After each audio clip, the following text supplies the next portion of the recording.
Isang maling comment pa mula kay Sir De Villa, baka hindi na project ang malaunch ko, kundi sapatos ko sa mukha niya. Charot! Pero seryoso, kailangan ko nang matakasan ang impyernong Maynila bago pa ako tuluyang masiraan ng bait. Yan ang eksaktong laman ng isip ko habang pasakay ako ng bus pabaler. After 6 months na halos sa opisina na ako tumira para sa Fuentebella account, finally, solo trip. 3 taon ko na tong pinlano, laging naudlot. Pero this time, push na to, deserve ko to, sabi nga ng mga office mates ko na inggit na inggit. Ang totoo, hindi lang ako pagod. Ubos na ako. Yung tipong pati kaluluwa ko, nag-file na ng leave. Kaya ito, aalis ako. Mag-isa. Walang boss, walang email, walang PowerPoint presentations. Ako lang ang dagat at ang inaasam kong katahimikan. Pagdating ko sa Baler, parang instant therapy. Ang fresh ng hangin. Hindi amoy usok ng jeep at bus. Sumakay ako ng tricycle papunta sa Kiaplaya Guesthouse, isang maliit na inn na nakita ko online. Reviews said it was homey and quite perfect. Pagbaba ko, sinalubong ako ng alon ng dagat at ngiti ng isang matandang babae na feeling ko ay si Tita Mayet, ang may-ari. Welcome sa Aplaya, hiha. Ikaw ba si Dalia? Tanong niya, may hawak na walis tingting. Ang cute niya, parang lola ko lang. Opo, ako nga po. Good morning po, Tita Mayet, sagot ko, trying to sound as cheerful as possible, kahit medyo jetlagged pa ang kaluluwa ko from the bus ride. Naku, tamang-tama ang dating mo, medyo makulimlim. Sabi sa news, may parating daw na sama ng panahon, pero sana naman ay dumaan lang. Halika, ihatid na kita sa kwarto mo. Ang kwarto, simple lang pero malinis. May isang kama, maliit na mesa, at bintanang tanaw ang dagat. Heaven! Ito na ayun. Dito ako mag-recharge. Inayos ko agad ang mga gamit ko, nag-half bath, at nagsuot ng pambabad sa araw outfit. Diretso ako sa dalampasigan. Grabe! Ang ganda! Yung tunog ng alon parang musika sa tenga ko. Yung amoy ng dagat parang pabango ng kalayaan. Naglakad-lakad ako, dinama ang buhangin sa mga paa ko. Pinikit ko ang mga mata ko at huminga ng malalim. This is it, Dalia. Peace! Mga ilang oras din akong nag-emote sa tabing dagat. Nag-picture-picture. Nag-feeling surfer kahit di naman marunong. Nang mapansin kong medyo dumidilim na nga ang langit at lumalakas ang hangin, napagdesisyonan kong bumalik na sa guesthouse. Baka nga may paparating na ulan. Pagpasok ko sa maliit na common area ng guesthouse, naabutan ko si Tita Mayet na nagtitimpla ng kape. Oh, Hija, andyan ka na pala. Magkape ka muna. Mukhang ulan na nga ng malakas. Sige po, tita, sabi ko, sabay upo sa isang ratan na upuan. Sana nga po dumaan lang. Habang hinihigop ko ang mainit na kape, biglang bumukas ng malakas ang pinto ng guesthouse. Isang lalaki ang pumasok, basang-basa ng ulan na nagsisimula ng bumuhos at hingal na hingal. Medyo matangkad, payat pero mukhang matipuno at okay, gwapo. Pero mukhang problemado. Sobrang problemado. Tita Mayet. Tita Mayet, nandito po ba kayo? Sigaw niya, boses niya medyo may urgency. Napatingin kami ni Tita Mayet sa kanya. Ako, medyo gulat. Sino to? Ay, iho. Perel. Ikaw pala yan. Anong nangyari sa'yo? Ba't basang-basa ka? Gulat ding tanong ni Tita Mayet. Tita, tumawag po ba si nanay? Nag-aalala na po ako. Hindi ko po siya makontak. Galing po akong Maynila, sinadya ko po talaga siya dito. Sabi niya, dito raw po siya tutuloy sa inyo. Nanay? Hinahanap niya nanay niya? Napakunot ang noo ko. Medyo naintriga ako. Pero mas nangingibabaw yung slight inis na baka maistorbo ang me time ko. Naku, iho, wala namang tumawag o nagpareserba na nanay mo. Sigurado ka ba? Sabi ni Tita Mayet, nag-aalala na rin. Pero teka, pumasok ka muna.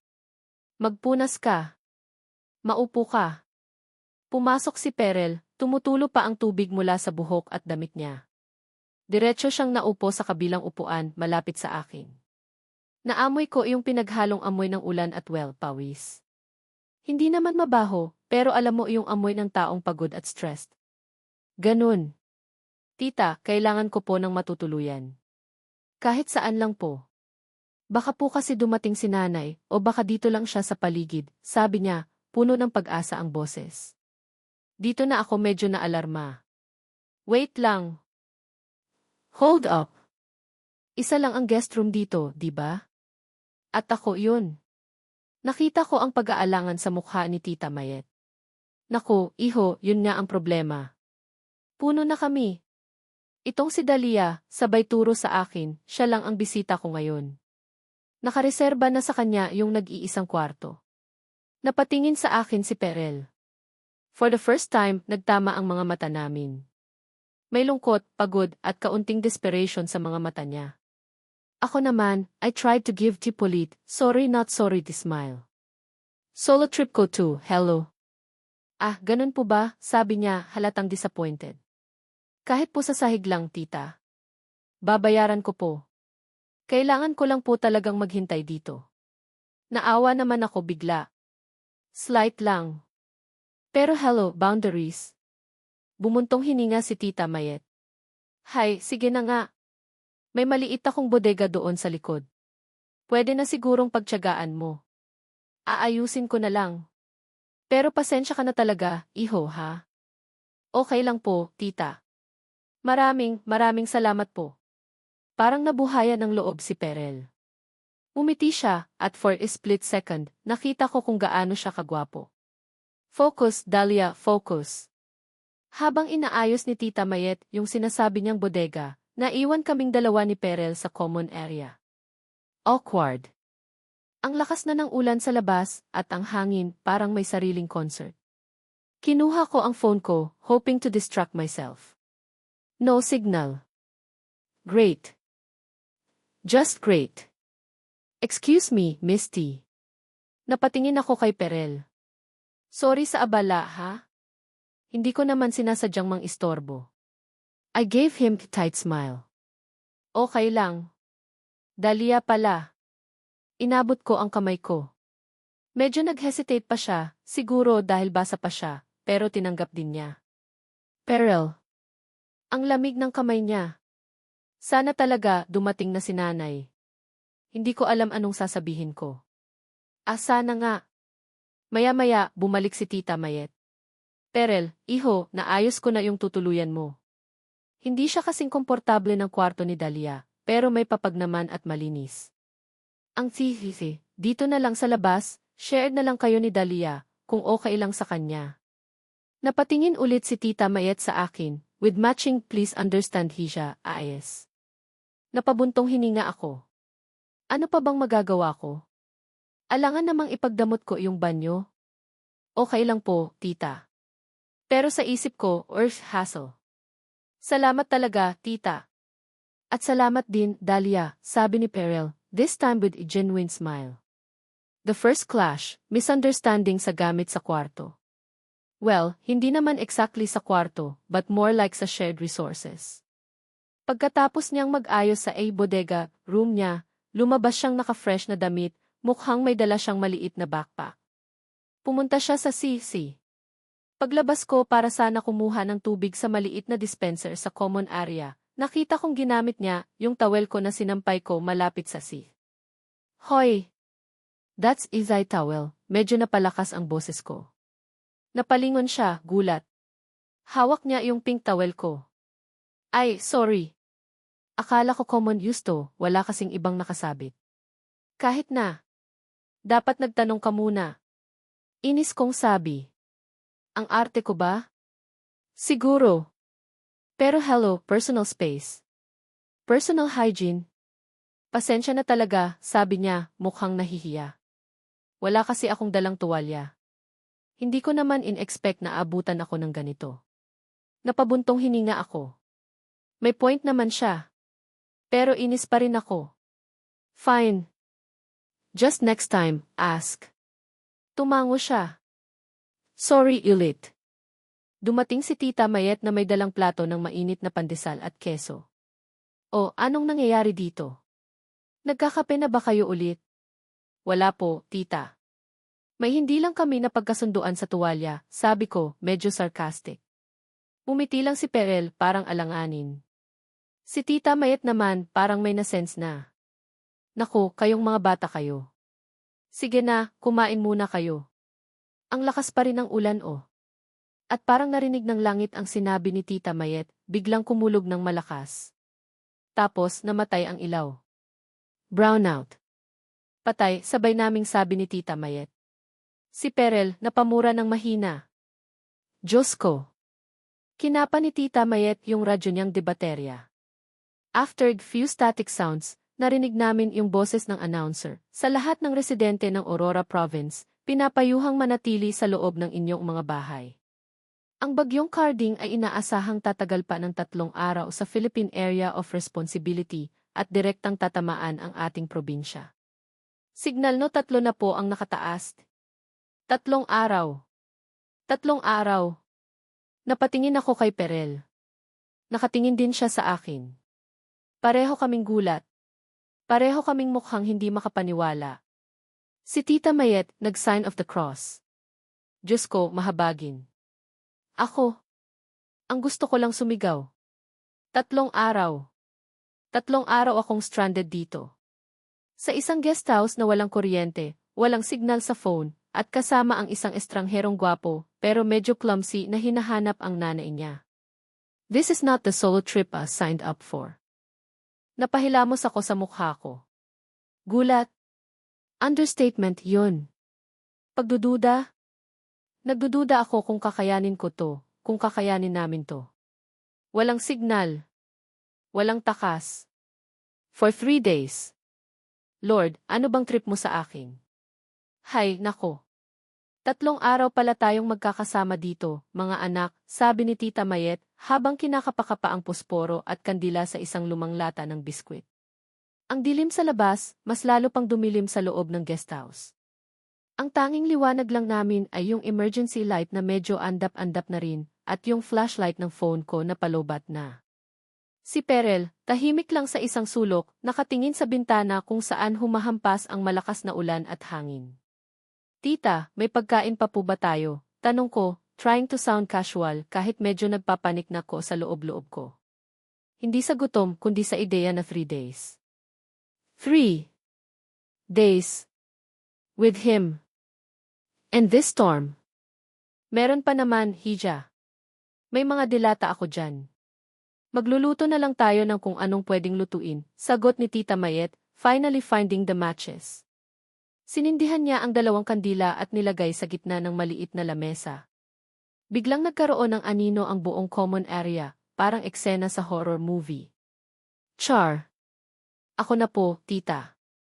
Ano pong pwedeng tulungan, offer ni Perel, biglang lumapit.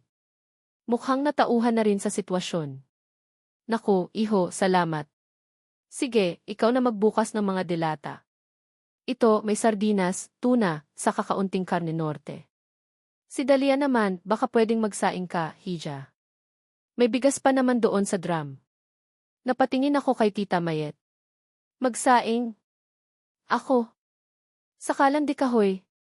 Last time na gumamit ako noon, high school pa yata ako, sa D class. Ah, sige po, tita. Susubukan ko po. Good luck sa ating lahat, bulong ko sa sarili ko.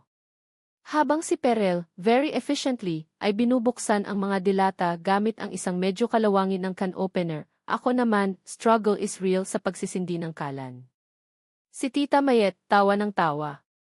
Hisa, parang first time mo, ah? Medyo po, tita. Sa kondo po kasi, di kuryente lahat, nahihiya kong sagot. Nakakahiya kay Perel, baka isipin niya, ang helpless ko. Ako na, sabi ni Perel, biglang nasa tabi ko na. Kinuha niya yung pusporo at yung mga tuyong kahoy. In a few tries, voila. May apoy na.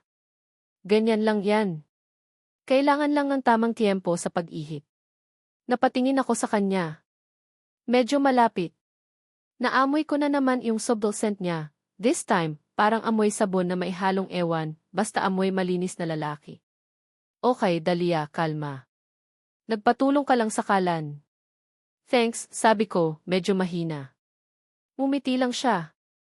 At doon nagsimula ang aming candlelit dinner, sardinas na ginisa sa kaunting bawang at sibuyas, courtesy of Tita Mayet's expert guidance, plain rice na medyo tutong ang ilalim, dihibad, at mainit na kape.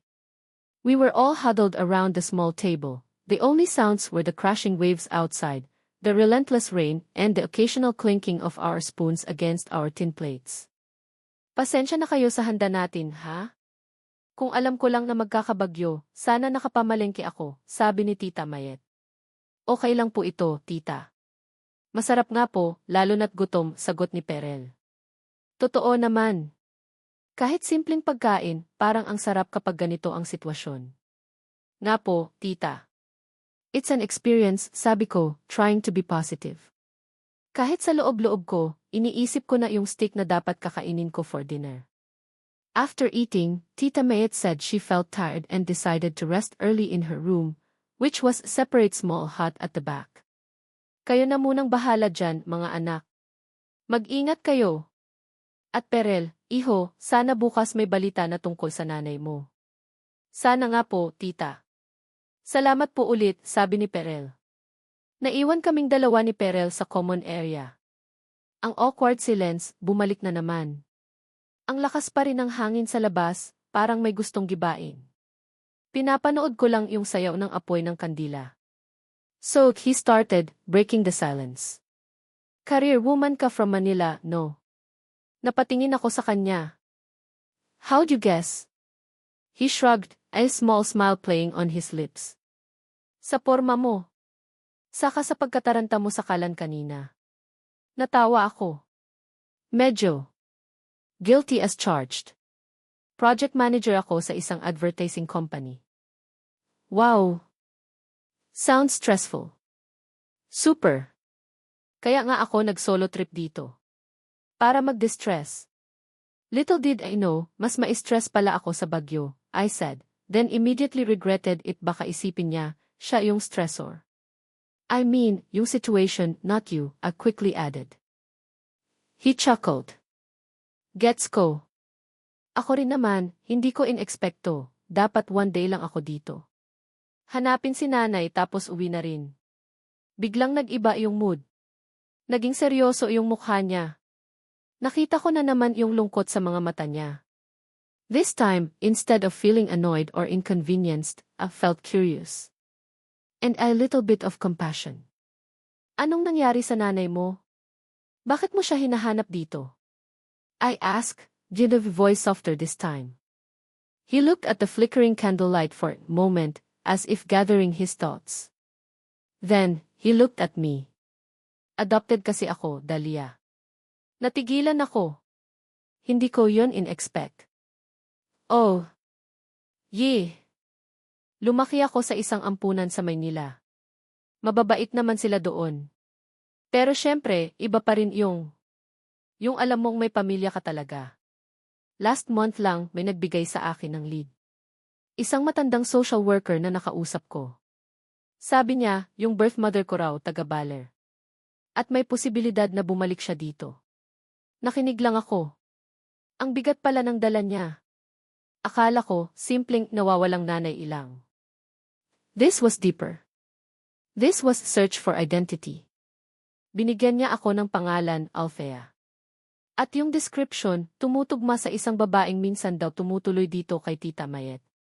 Kaya sinubukan ko. Sumugod ako dito, hoping na baka sakali. His voice cracked a little at the end. Parang may kung anong kumurot sa puso ko. Ewan ko.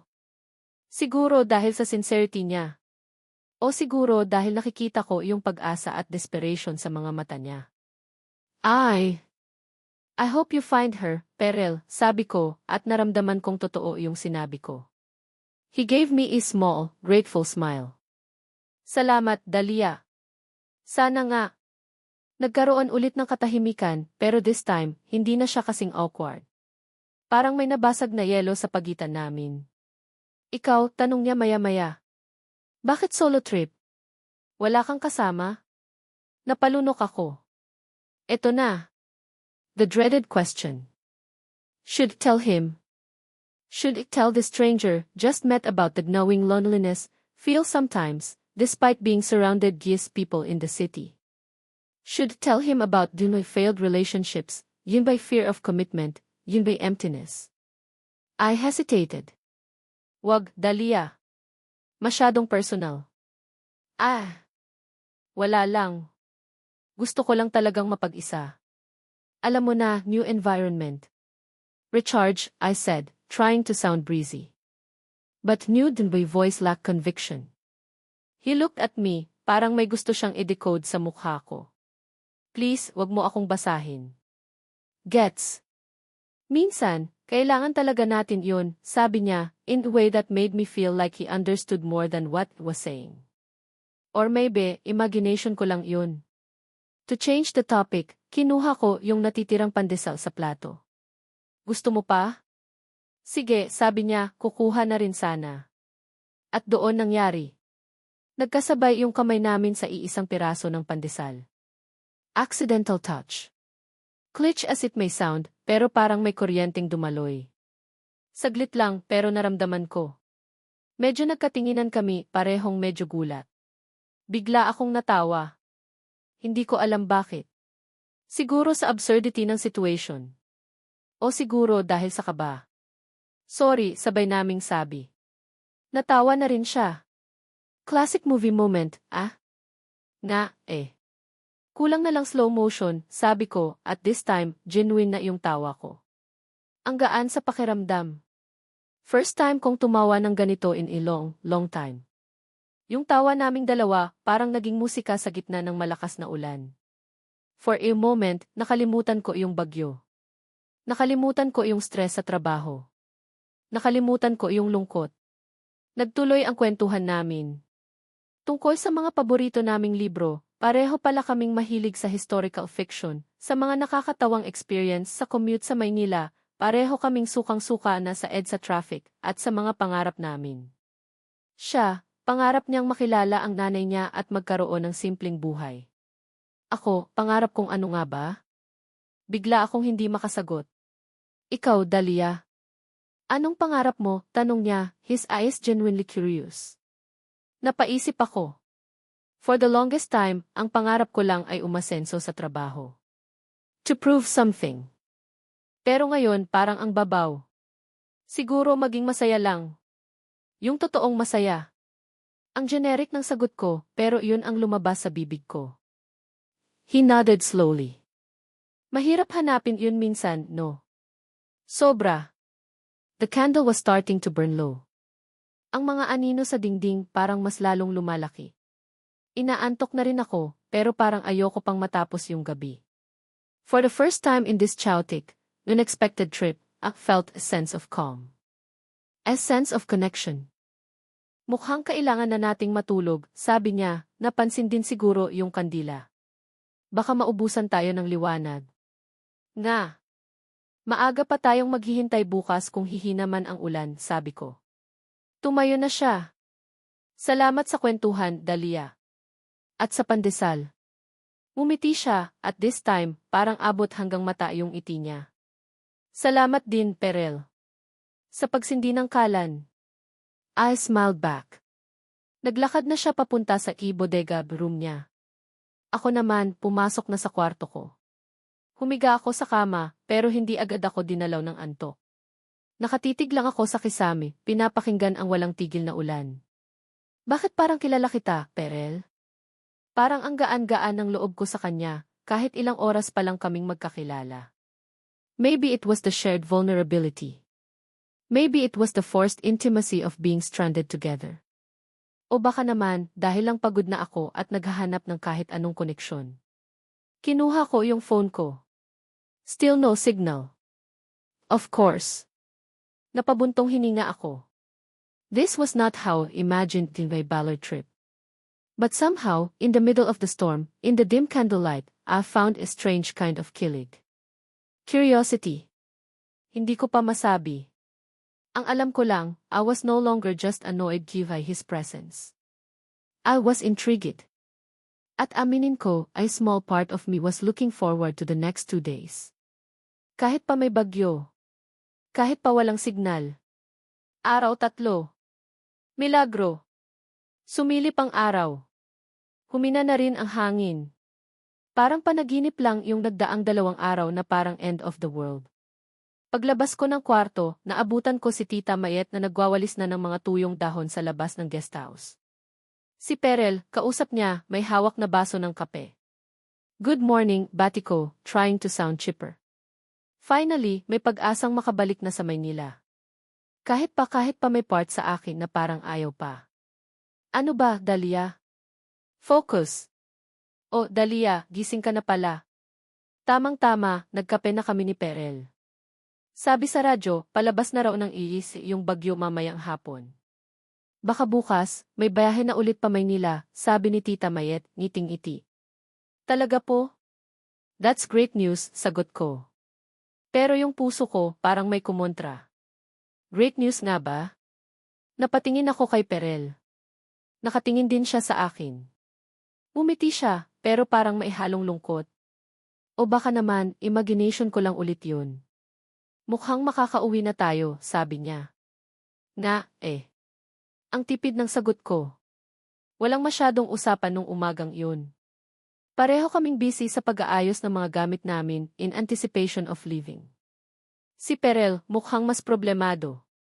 Walang balita tungkol sa nanay niya. Naikot na yata niya ang buong barangay kahapon nung medyo tumila ang ulan pero wala talaga. Naaawa ako sa kanya. Sobra. Bago kami tuluyang magpaalam kay Tita Mayet, nagpasalamat kami ng husto. Tita, maraming salamat po sa lahat. Sa tulong, sa pagkain, sa patience niyo po sa amin, sabi ni Perel, medyo nangingilid ang luha. Naku, wala yun, mga anak. Ingat kayo sa biyahe, ha? At Perel, iho, wag kang mawawala ng pag-asa.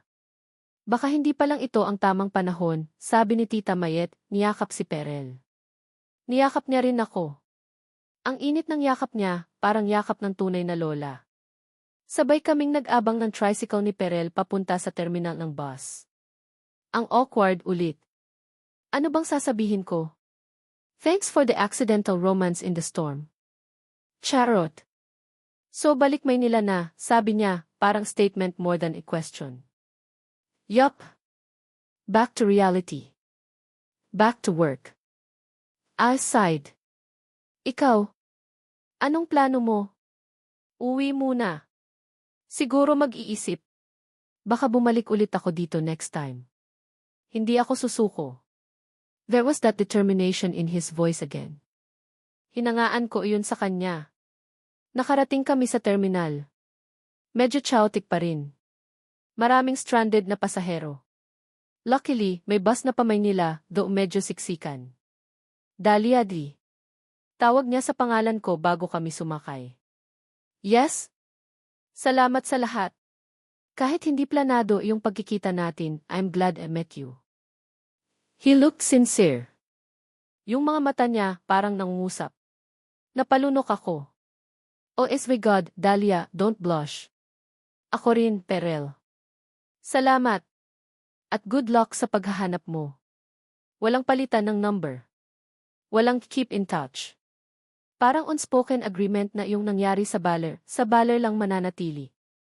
A beautiful, fleeting moment. Parang isang kabanata sa libro na kailangan mo ng isara. Magkaiba kami ng upuan sa bus. Siya sa may bandang likod, ako sa may gitna. Paminsan-minsan, sumusulyap ako sa kanya. Nakatingin lang siya sa labas ng bintana, malalim ang iniisip. Ako naman, bumalik na sa utak ko yung mga trabahong naghihintay sa akin. Goodbye, temporary peace. Hello, corporate stress. Days later, back in the concrete jungle of Makati. Back to deadlines, meetings, and a boss who seemed to communicate only through passive-aggressive emails. Yung baler experience, parang isang malayong panaginip na lang. Pinipilit kong kalimutan, pero aaminin ko, minsan, nahuhuli ko ang sarili kong nakangiti habang naalala yung candlelit dinner namin ni Perel, yung tawanan, yung accidental touch. Hay, Dalia, tigilan mo na yan. That was a fluke. A storm-induced marriage. Monday morning. Emergency meeting daw, sabi sa email ni Sir De Villa. Ano na namang crisis to? Pagpasok ko sa conference room, andun na lahat ng department heads. Ang tensyonado ng atmosphere. Good morning, everyone, bati ni Sir Divilla, in his usual I'm better than all of you tone. As you all know, Fuentebella Corp has been looking for new investors for our upcoming expansion. And today, I'm pleased to announce that we have finally closed deal with one of the most promising young entrepreneurs in the country. Nagbulungan ang mga tao. Sino kaya to? Mayaman? Guwapo? Chismis agad. He's young, dynamic, and has a very impressive portfolio. He believes in our vision, and he's willing to invest a significant amount to make it happen. Ladies and gentlemen, please welcome our new partner, the CEO of Sterling Ventures T. Tumayo si Sir Divilla at iginya ang kamay niya sa pinto ng conference room. Bumukas yun. At pumasok ang isang lalaki. Matangkad. Naka-executive suit na parang custom-made. Ang buhok, perfectly styled. May dalang leather briefcase. At yung ngiti. Yung ngiting parang pamatay. Pero hindi yung looks niya ang nagpa-shock sa akin. It was him. Si Perel. Nanlaki ang mga mata ko. Parang huminto ang pag-ikot ng mundo ko. Si Perel. Yung lalaking kasama ko sa baler. Yung lalaking nagbukas ng dilata at nagsindi ng kalandikahoy. Siya yung si promising young entrepreneur. Siya yung new investor. Wait. What? The actual. Nag-flashback sa isip ko lahat ng nangyari sa baler. Siya, basang-basa ng ulan. Siya, naghahanap ng nanay. Siya, nakikipagkwentuhan sa akin habang kumakain ng sardinas. Tapos ngayon, eto siya. Sa harap ko. Looking like $1 million. More like $1 billion. Good morning, everyone. I'm Perel Alcantara, and I'm very excited to be part of Fuentebella Corp.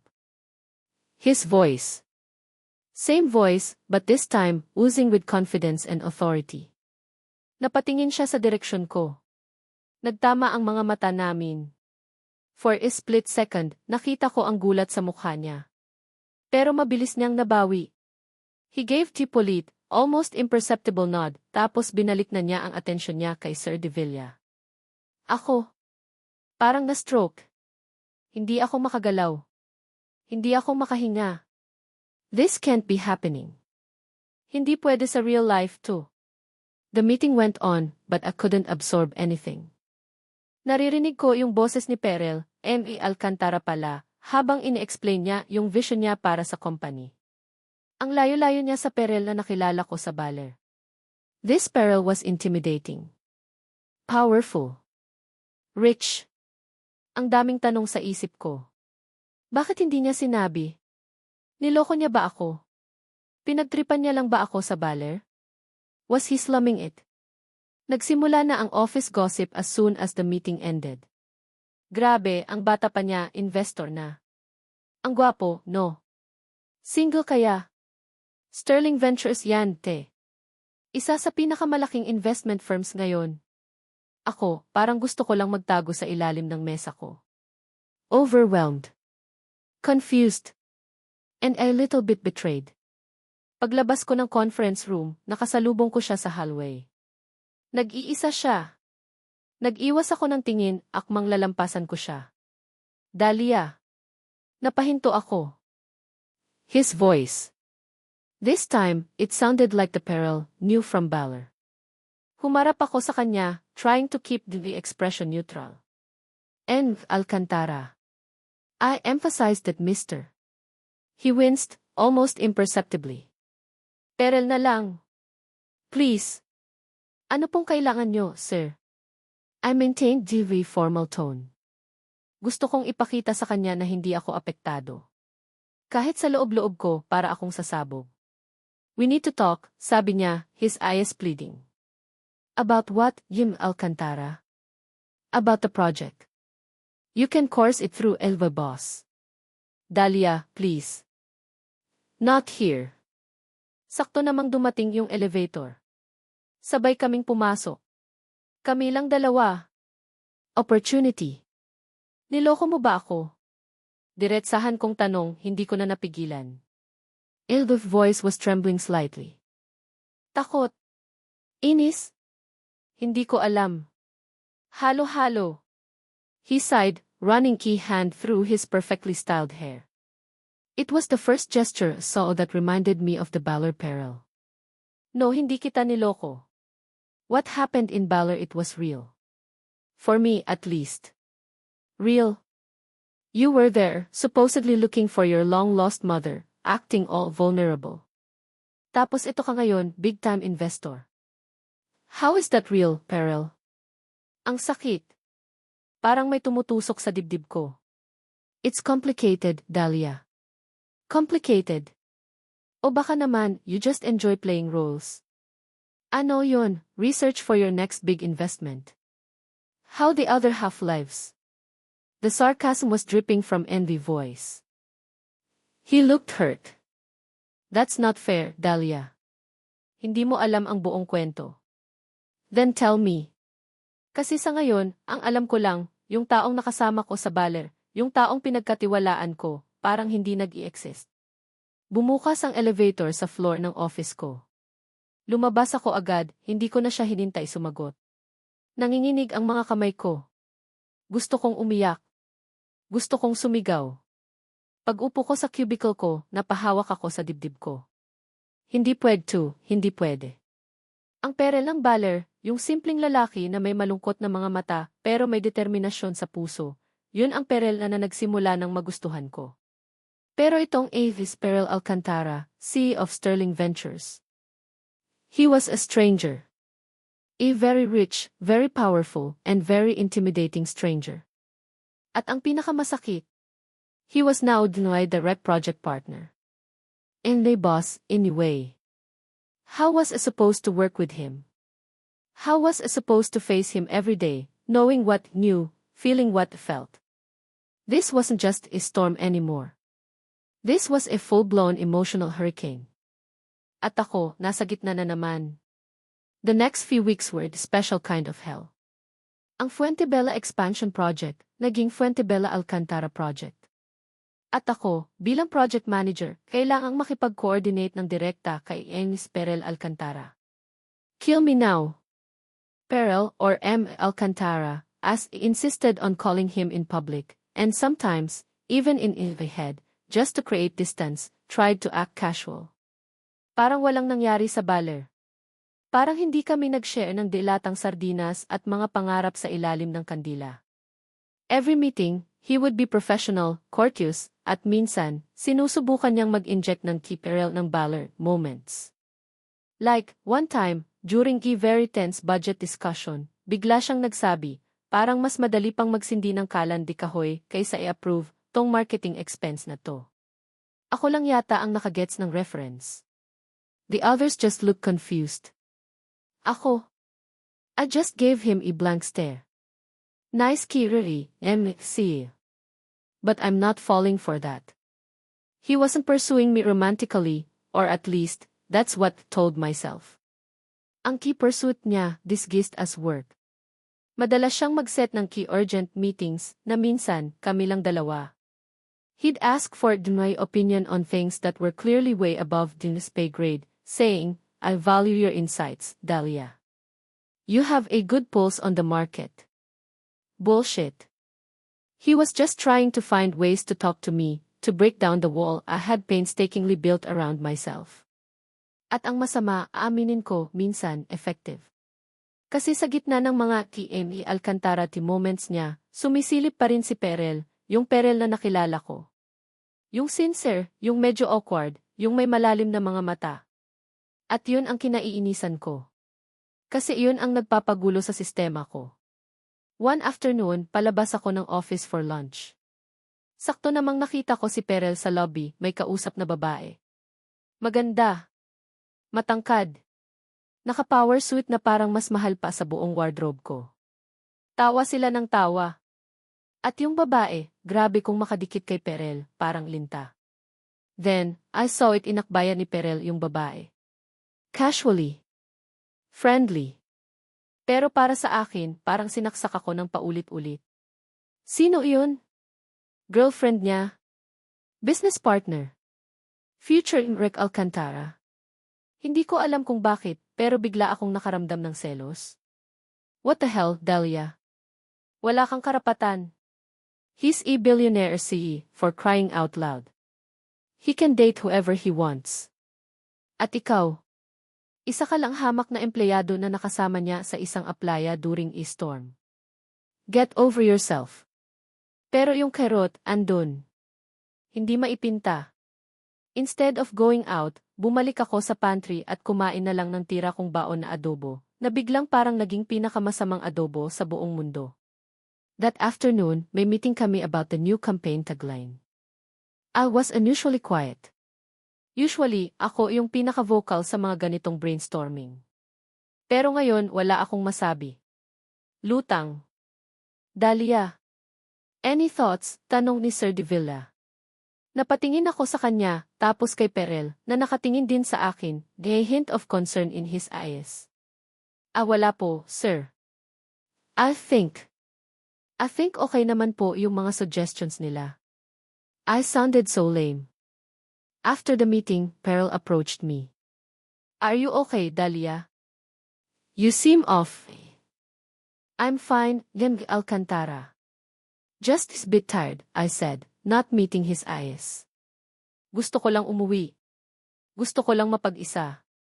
Sure ka? Baka gusto mong magkape? Yinway treat. Is he asking me out? Or is this another work-related coffee? I scoffed internally. No, thanks. Marami pa akong tatapusin. I'll walk away before he could say anything else. The next day, may maliit na package sa table ko. Walang note, walang card. Just a small, brown paper bag nung buksan ko, laman niya ay isang handmade bracelet. Gawa sa maliliit na shells at beads, yung klase na tinitinda sa mga souvenir shop sa probinsya. Specifically, yung klase na nakita naming tinitinda sa isang maliit na stall sa Baler, nung sandaling tumila ang ulan at naglakas loob kaming sumilip sa labas. Flashback to Baler, rainy night, day 2. The rain had softened to a drizzle. Tita Mayet was asleep. Kami ni Perel, nakaupo pa rin sa common area, ubos na ang kwento, pero parang ayaw pa naming maghiwalay. He was sketching something on a piece of paper napkin, using a borrowed ballpen from Tita Mayet. Anong dinidrawing mo? Tanong ko, sumisilip. Wala lang. Pamatay oras. It was a raw sketch of the Aplaya Guesthouse, with the waves crashing in the background. Not bad. May talent pala siya. Then he started fiddling with some loose shells Tita Mayet had on display.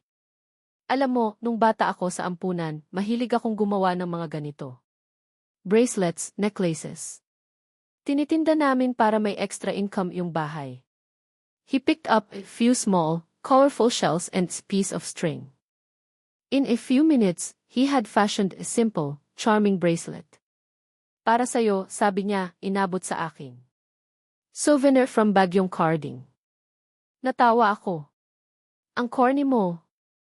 Pero kinuha ko. It was surprisingly pretty. Isinuot ko. Thanks. He just smiled. That smile again. Yung parang may sariling araw. End of flashback. Napahawak ako sa bracelet na bigay niya ngayon. It wasn't the exact same one from Baler. That one, I had discreetly hidden in my jewelry box, secret memento. This new one was similar, but a bit more polished. Alam kong galing to sa Baler. Alam kong siya ang may bigay. Pero bakit? Anong gusto niyang palabasin? That he remembers. That Baler meant something to him too. In my heart etched with a confusing mix of emotions. There was a flicker of hope. No, Dahlia, don't go there. Masasaktan ka lang. But there was also longing. As silent, deep longing for the simplicity of those storm-filled days, for the peril who wasn't AC, for the connection we shared that felt so real, so unpretentious. Later that week, may company-wide town hall meeting. Of course, Jim Alcantara was the main speaker. He talked about his plans for the company, his vision for the future. He was brilliant. Articulate. Charismatic. Lahat ng babae sa audience, including some of his office mates, were practically drooling. Pati na rin si Amy Landy with Perel sa lobby, na nalaman kong si Iris Clarice Montoya pala, ang bagong marketing director for its sister company and apparently, a very close friend of Perel from his FB days. Sila raw ang T-Power couple in the making, sabi ng mga chismosa. During the Guy &A, someone asked him, Dem Alcantara, with your success, you could have any woman you want. What do you look for in a partner? The whole room went silent. Ako, napainom ng tubig, biglang natuyuan ng lalamunan. Perel chuckled. That charming he chuckle. That's a very personal question. But if I have to answer, I guess I look for someone genuine. Someone who isn't afraid to be herself. Someone who can see past the SCE title and see the real person underneath. And maybe someone who knows how to make decent pot of rice, even with a wood-fired stove. He winked. The audience laughed. Some women giggled. Ako. Parang sinampal ako. Was he talking about me? Or was he just making a generic, charming statement? Then wood-fired stove part that was too specific. That was our moment. Pero yung kasunod na sinabi niya, yun ang tumatak, but more importantly, someone who isn't afraid to look up. Someone who knows her worth and isn't intimidated give anything or anyone. Ang babaeng hindi marunong tumingala. Was that me? Was he calling me out? Tutu felt small around him, especially now that knew who he really was.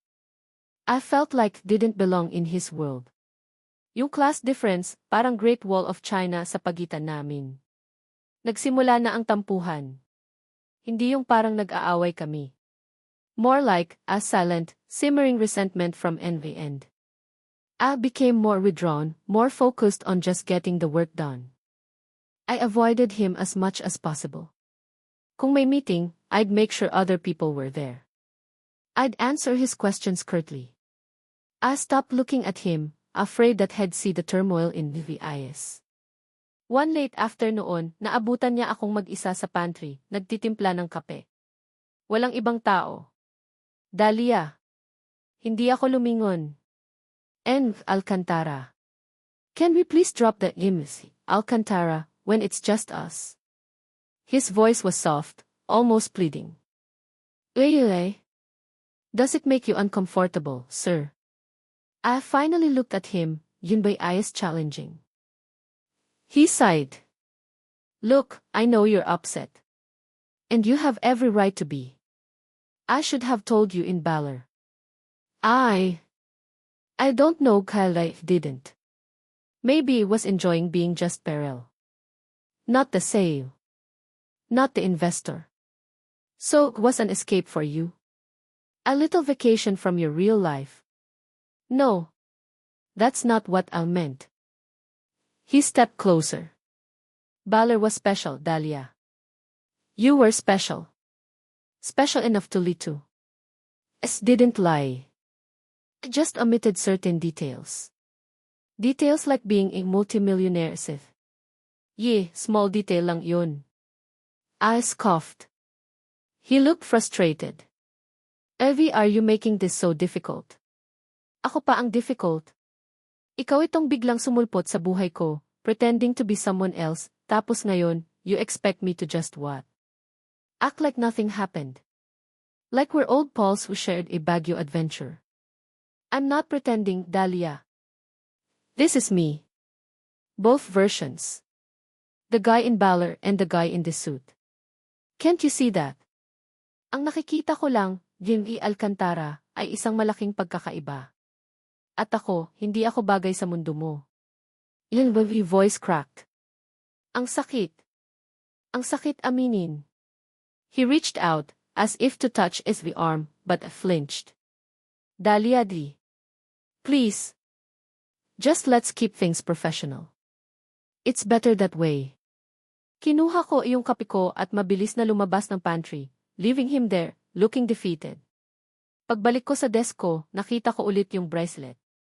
Hinawakan ko yun ng mahigpit. Ang babaeng hindi marunong tumingala. Maybe he was right. Maybe it was too focused on our differences, too afraid to look up and see what could be. Pero paano? Paano kung masaktan lang ako lalo? Paano kung yung Perel na minahal ko, did just admit ay ilusyon lang pala talaga? Selos. Tampuhan. Insecurity. In my emotions were a tangled mess. At ang project kailangan pa ring matapos. In my life, you walking contradiction. The Fuentebella Alcantara project was in full swing. Deadlines were looming, presentations were being polished, and stress levels were at an all-time high. Pero ang pinakamabigat na stressor para sa akin, si Perel. O mas tamang sabihin, yung nararamdaman ko para kay Perel. The more I tried to push him away, the more he seemed to seep into my thoughts, into my system. Yung mga subtle gestures niya, a knowing smile across the boardroom, shared glance during ridiculous client request, yung pag-abot niya ng kape sa akin tuwing umaga, na tinatanggihan ko pa rin, most of the time. They were all chipping away at my defenses. But the wall I built was high. Too high. The class difference, his other life, with AT power coupled prospect like Clarice Montoya, who, by the way, was becoming increasingly territorial around Perel, especially when it was near, and my own damn pride. Lahat yon. Nagko-contribute sa emotional chaos ko. I couldn't take it anymore. One Friday afternoon, after a particularly grueling week, I typed the resignation letter. Tama na, Dalia. Alis ka na dito bago ka tuluyang mabaliw. It was a drastic move, I knew. Ang hirap maghanap ng trabaho. Pero mas mahirap yung araw-araw na pinipilit mong maging professional sa taong mahal mo na yata, pero alam mong hindi pwede. Hindi ko pa sinasubmit. Pinag-iisipan ko pa. Maybe over the weekend. Maybe. That same afternoon, I was heading out of the office building, lost in my thoughts about the impending resignation, when I saw commotion near the employee's entrance. May ambulance.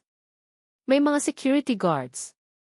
At may isang babaeng nakaupo sa gilid, si Vic's inhaler pressed to her nose, looking distressed. It was Aling Nena, isa sa mga janitress sa building namin. Kilala ko siya kasi madalas kaming magkasabay sa elevator pag maaga akong pumapasok. She always had a kind smile and a good morning, Ma'am Dalia key for me. Aling Nena, anong nangyari? Tanong ko, lumapit agad. Nako, Ma'am Dalia si Althea po. Yung kasama ko bigla na lang pong nahilo at natumba, sabi ni Aling Nena, nanginginig ang boses. Althea. The name rang a bell. A very loud, very specific bell. Wait. Sakto namang bumukas ang pinto ng ambulance at inilabas ng mga medic ang isang stretcher. Nakahiga doon ang isang babae, medyo may edad na, maputla. And then, I saw him. Perel. Rushing towards the ambulance, his face a mask of panic and fear. Nanay, he shouted, his voice cracking with an emotion so raw, it pierced through me. Nanay. Si Perel, lumapit sa babaeng nasa stretcher. Hinawakan niya ang kamay nito. Nay, anong nangyari? Nay, please, gumising ka.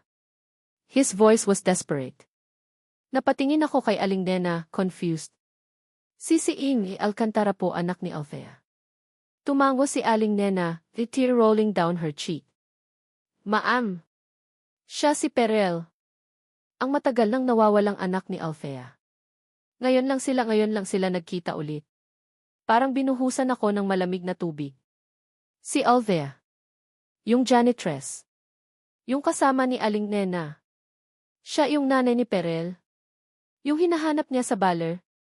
Dito lang pala sa building namin nagtatrabaho. All this time. The scene unfolded before me like a surreal movie. Perel, holding his mother's hand, his eyes filled with a mixture of anguish and a desperate kind of hope. The medics, checking her vitals. Aling Nena, crying silently beside me. And me? I was just standing there. Frozen. Stunned. If the resignation letter felt heavy in my bag, this carefully constructed world, give reasons for pushing Perel away, biglang parang gumuho lahat. He wasn't slumming it in valor. He was genuinely looking for his mother. His mother, who turned out to be a janitress in the office building. The irony was almost too much to bear. The ambulance sped away, Peril inside with his mother. Naiwan kami ni Aling Nena, parehong tulala. Matagal na pong hinahanap ni Althea si Peril. Ma'am, Aling Nena finally said, her voice trembling. Iniwan niya sa ampunan nung sanggol pa lang dahil sa sobrang hirap ng buhay. Pero hindi siya tumigil umasa na magkikita sila ulit. Lagi niyang kinukwento sa akin. Sabi niya, nararamdaman niyang malapit na. My heart clenched. Ang sakit. Ang bigat. All those times, Judge Peril, all those times, assumed the worst. Paano sila nagkita? I managed to ask. Kanina lang po, ma'am. Naglilinis kami ni Althea sa may executive floor. Biglang lumabas si Sir Perel sa opisina niya. Nagkatinginan sila. Si Althea, parang nakakita ng multo. Si Sir Perel, parang may nakilala. Tapos bigla na lang niyakap ni Sir Perel si Althea. Umiiyak. Sabi niya, nanay, ikaw na nga. Si Althea, hindi makapagsalita, iyak lang ng iyak. Doon na po siya biglang nanghina at natumba. I couldn't breathe. The image of Peril, the powerful Thea, breaking down and hugging his long-lost mother, janitress, it was overwhelming. It was beautiful. And it shattered every preconceived notion I had about him. That night, I couldn't sleep. Yung resignation letter, nakapatong pa rin sa mesa ko. Pero iba na ang laman ng isip ko. Hindi na yung class difference, hindi na yung takot ko. Kundi si Peril. Si Peril at ang nanay niya. Ang sakit at saya na nararamdaman nila ngayon. The next day, Saturday, I went to the hospital. Aling Nena told me which one. I wasn't sure where I was going. Maybe to offer support. Maybe to apologize silently for being such judgmental bitch. Didn't know. I just knew I had to. Nakita ko si Perel sa labas ng AC, nakaupo sa isang bench, mukhang pagod na pagod, pero gising na gising. His suit from yesterday was rumpled. His hair was a mess. He looked like the Perel from Valor. Vulnerable. Real. He looked up when I approached. Surprise flickered in his eyes, then something else, relief. Dahlia, he said, his voice hoarse. Peril. Kumusta ang nanay mo? He ran a hand over his face. Stable na siya. Grabe lang yung shock at emotion. The doctor said she needs a lot of rest. He looked at me. What are you doing here? Ako dapat ang magtanong yan. All this time dito lang siya. He nodded, self-deprecating smile on his face. Ang tanga ko, no? I was searching everywhere, tapos nasa ilalim lang pala ng ilong ko. Turns out, she started working in our building about 6 months ago. The agency just assigned her there. Parang tadhana. Tadhana. That word again. Peril, I'm so sorry, I blurted out. For everything. For judging you. For not understanding. He looked at me, his eyes soft. Wala kang kasalanan, Dahlia. Ako dapat ang magsorry. I should have been honest with you from the start. Pero natakot ako. Natakot? Saan? Natakot na baka, pag nalaman mo kung sino talaga ako, baka iwasan mo ako. Baka isipin mong pinaglalaruan lang kita. Which is exactly what happened, he said, a hint of sadness in his voice. Hindi yun yung rason. Well, partly. Pero mas natakot ako sa pagkakaiba natin. Na baka hindi ako bagay sa mundo mo. His voice was barely a whisper. He stood up and walked towards me. This time, I didn't flinch. He gently took my hands. His touch was warm, familiar. Dahlia, walang pagkakaiba. Tao lang din ako. Nagmamahal. Nasasaktan. Nangangarap. Katulad mo. His eyes searched mine. Alam mo, nung una kitang makita sa Baler, basang-basa ng ulan, stressed na stressed sa nawawala kong nanay, tapos bigla kang sumulpot, parang anghel na may dalang pag-asa alam ko na agad. Alam mo ang alin? In my heart was pounding. Na mahal na kita. The words hung in the air. Mahal na kita. 3 simple words that turned the world upside down, for the second time. I fell in love with you in Baler, Dahlia. Sa gitna ng bagyo, sa ilalim ng kandila, habang kumakain tayo ng sardinas. It wasn't the sea falling for you. It was just Peril. Yung lalaking naghahanap ng pamilya. Yung lalaking nakakita ng tahanan sa mga mata mo. Tears welled up in his eyes. Hindi ko na napigilan. Peril T. F.A. He gently wiped the tear from in her cheek with his thumb. Alam kong naguguluhan ka. Alam kong marami kang tanong. Pero isa lang ang gusto kong malaman mo, totoo lahat ng naramdaman ko para sa'yo. Noon at lalo na ngayon. I was overwhelmed. Gulat. Lungkot. Saya. Halo-halo. This was too much. Too fast. His carefully constructed defenses were crumbling, and it didn't know what to do. So, did the only thing I could think of. I ran. Dahlia, wait, he called after me. But didn't stop. I ran out of the hospital, tears streaming down my face. Tumakbo ako ng walang direksyon hanggang sa mapadpad ako sa isang park. Umupo ako sa isang bench, humahagulgol. The rain started to fall. Softly at first, then harder. Parang baler. Parang yung gabing nagsimula ang lahat. Maya-maya, naramdaman kong may tumabi sa akin. Si Peril. Basang-basa na rin siya ng ulan. He didn't say anything. He just sat there, offering his silent presence. Offering shelter. After a long silence, he spoke, his voice barely audible above the rain. Kung hindi ka mahalaga, Dahlia, kung hindi totoo yung naramdaman ko, sana hindi na ako bumalik. He looked at me, his eyes pleading, full of a love so profound, it scared me. Sana hindi na kita sinundan dito. Totoo ka ba o panaginip lang? The question echoed in my mind. Si Peril. Ang nanay niya. Ang pag-ibig niya. Was this real? Or was just caught in another beautiful, heartbreaking dream? Didn't have the answers. All I knew was that was standing at the crossroads, and the path chose would change in a life forever. The next few days were a blur of introspection. Hindi ako pumasok sa opisina. Nag-file ako ng emergency leave, using Aling Nena's situation as a partially true excuse. Ang totoo, kailangan ko ng space. Kailangan kong mag-isip.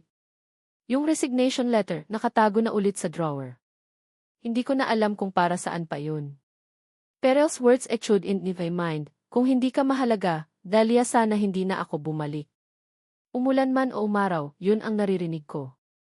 Sa bawat patak ng ulan sa bintana ko, sa bawat sinag ng araw na tumatama sa mukha ko. He loved me. The sea, the sun, the man met in Baler, he loved me. Dahlia, the project manager, the slightly cynical city girl, the woman who was afraid to look up. I spent hours walking aimlessly around Vivi's small condo, replaying every moment we shared. Baler. The candlelight. The shared laughter. The accidental touch. The fear and confusion in Manila. His patience. His quiet pursuit. The revelation about his mother. His confession in the rain. Unti-unti, parang may nabubuong liwanag sa isip ko. Yung mga pader na itinayo ko sa paligid ng puso ko, nagsisimula ng gumuho. The class difference. Pera lang yan. Status. Label lang yan. Ang importante, yung nararamdaman namin. At ang nararamdaman ko, aaminin ko na sa sarili ko, ay pag-ibig. Malalim. Totoo. Ang babaeng hindi marunong tumingala. Maybe it was time to finally look up. To see my own worth. To realize that his status didn't diminish mine. Na ang pagmamahal, hindi namimili ng yaman o posisyon. It just is. Nag-text si Perel. Several times. Asking if I was okay. Telling me his mother was recovering well, slowly but surely. Hindi ako nag-reply agad. Hindi dahil sa ayaw ko, kundi dahil inaayos ko pa yung sarili ko. Yung puso ko. On the third day of my self-imposed exile, I finally knew what I had to do. Hindi ako babalik sa kumpanya para magtrabaho. Babalik ako para kay Perel. To tell him what I finally understood. To tell him how I truly felt. I took a shower, wore simple dress, yung paborito ko, yung nagpaparamdam sa akin na maganda ako, na ako lang, and took deep breath. This is it, Dahlia. No more running. Pagdating ko sa Fuentebella building, dumaan muna ako sa UV. I withdrew the resignation letter. The EGA manager looked surprised but didn't ask questions. Maybe she sensed something. Then, instead of going to the floor, I went to the lobby. May malaking tarpaulin doon, Valor, where waves meet hearts, a Fuentebella Alcantara Kias initiative. Opening today. Napangiti ako. Beach exhibit. Sponsored Giesider partnership. How fitting. Pumasok ako sa exhibit hall. It was beautifully done. Large photo panels of Valor's landscapes, Sabang Beach, Digisit Falls, Ermita Hill. May mga surfboards on display. May maliit na booth na nagbebenta ng local delicacies. At sa gitna, may isang section na may artificial sand and a backdrop of a roaring ocean wave, illuminated with blue and green lights. It felt like he was back in Valor. Naglakad-lakad ako, dinadama ang bawat detalye. Each photo, each display, brought back memory. Yung alon. Yung hangin. Yung pakiramdam ng kalayaan at yung pakiramdam ng pag-asa. Then, I saw him. Nakatayo siya malapit sa wave backdrop, kausap ang ilang mga bisita. Naka-casual na long-sleeved shirt lang siya, sleeves rolled up and slacks. He looked relaxed, happy. Pero nung nagtama ang mga mata namin, his smile faltered a bit, replaced an expression couldn't quite read. Surprise. Hope. He excused himself from the group and walked towards me. Slowly. Deliberately. Para kaming nasa slow motion. Dahlia, he said, his voice soft. Perel. We just stood there for a moment, a few feet apart, silent conversation passing between our eyes. Ang dami kong gustong sabihin, pero hindi ko alam kung saan magsisimula. He broke the silence. Akala ko hindi ka nababalik. Akala ko rin, I admitted, a small smile playing on his lips. Pero may nakalimutan yata ako. Ano iyon? Nakalimutan kong marunong pala akong tumingala. His eyes widened slightly. He understood. I took a step closer. Perel, I was scared. Scared of our differences. Scared of getting hurt. Scared that I wasn't enough. You are more than enough, Dahlia, he said, his voice thick with emotion. Alam ko na ngayon. I took another step. We were so close now, I could smell his familiar scent. Nung nasa Valor tayo, sabi mo, hinahanap mo ang nanay mo. Ang pamilya mo. Ang tahanan mo. He nodded, his gaze never leaving mine. Ako rin pala, Perel. May hinahanap din ako. Akala ko katahimikan lang. Akala ko pahinga lang sa trabaho. Pero higit pa pala doon. I reached out and gently touched his cheek. He leaned into my touch, closing his eyes for a moment. Ang hinahanap ko pala ikaw. His eyes flew open, filled with an emotion so intense, it took my breath away. Dahlia di. Mahal kita, Perel Alcantara. Mahal kita, yung lalaking nakilala ko sa gitna ng bagyo. Mahal kita, yung sihi na may malaking puso. Mahal kita, buo. Walang labis, walang kulang. Tears welled up in his eyes. Your own eyes were starting to sting. Mahal na mahal din kita, Dahlia, he whispered, his voice cracking. He cupped the face in his hands. Mula pa noon hanggang ngayon at habang buhay. And then, he kissed me. It wasn't like the kisses in movies. It was real. It was tender, yet passionate. It was a kiss that spoke of longing, of hope, of second chances. It was a kiss that sealed promise. As if on cue, a light drizzle started to fall from sprinklers hidden in the ceiling above the wave backdrop. Artificial rain. Just like in Balor. We broke the kiss, both breathless, laughing through our tears. Parang déjà vu, sabi ko, nangingiti. This time, walang bagyo. O baka meron, pero bagyo ng pag-ibig, he bantered, his eyes sparkling. He pulled me close, hugging me tight. I buried my face in his chest, inhaling his scent, feeling his heartbeat against mine. This was real. This was home.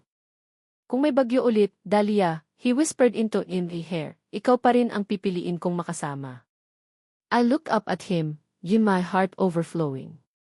Kahit walang signal, Perel. Kahit walang kuryente. Basta kasama kita. He smiled, that beautiful, heart-stopping smile that fell in love with. Walang signal, walang takas. Tayong dalawa lang. And under the artificial rain, surrounded by simulated Balor, our real love story finally found its clear skies. The waves had met, and in their crashing, two hearts found their shore. Mahal kong mga mambabasa. Una sa lahat, mula po sa kaibuturan ng aking puso, maraming salamat sa inyong pagsubaybay sa kwento ni Dahlia at Perel. Sa bawat chapter na inyong hinintay at binasa, ramdam ko ang inyong suporta at pagmamahal, at iyon po ang nagsilbing inspirasyon sa akin upang tapusin ang kanilang paglalakbay. Habang isinusulat ko ang bawat kabanata ng walang signal, walang takas, at ang mga sumunod pa, para na rin akong naging si Dahlia na sumakay sa bus pabaler, natrap sa bagyo, at dumaan sa roller coaster ng emosyon. Naramdaman ko ang kanyang gulat, pagdududa, kilig, selos, takot, at higit sa lahat, ang kanyang pag-asa at pagmamahal. Naging kasama rin ako ni Perel sa kanyang paghahanap, sa kanyang mga pangarap, at sa kanyang tahimik na pag-ibig. Hindi lang po ito simpleng kwento ng pag-ibig, para sa akin, isa itong paglalakbay patungo sa pagkilala sa sarili at pagtanggap sa mga hindi inaasahang biyaya ng tadhana. Sa kwentong ito, nais kong iparating na ang tunay na pag-ibig ay hindi namimili ng estado sa buhay, ng yaman o ng nakaraan. Dumadating ito sa hindi inaasahang pagkakataon, minsan sa gitna pa ng bagyo, at hinahamon tayong lampasan ang ating mga sariling pangamba at pag-aalinlangan. Mahalaga rin ang matutunang itumingala, nakilalanin ang sarili nating halaga, harapin ang ating mga takot, at huwag hayaang diktahan tayo ng ating mga agam-agam o ng tingin ng ibang tao. Lahat tayo ay may karapatang magmahal at mahalin ng buong buo. At tulad ni Dahlia at Perel, sana ilagi tayong maniwala sa second chances, at sa kapangyarihan ng tadhana na maglapit ng mga pusong para sa isa't isa, gaano man kalayo o kaiba ang kanilang pinanggalingan. Minsan, ang kailangan lang natin ay isang bagyo para matagpuan ang taong magiging kalma natin pagkatapos nito. Kung naantig man ng kwentong ito ang inyong puso, o kung may bahagi nito na tumatak sa inyong isipan, inaanyayahan ko po kayong ibahagi ito sa inyong mga kaibigan at mahal sa buhay. Naniniwala ako na ang mga kwentong tulad nito ay mas nagiging makabuluhan kapag naibabahagi. Huwag din po kayong mag-atubiling iwan ang inyong mga komento at saloobin. Nais ko pong marinig ang inyong mga boses. Ano ang inyong naramdaman? Sino ang inyong paboritong karakter? Anong aral ang inyong napulot? Ang inyong mga mensahe ay mahalaga po sa akin.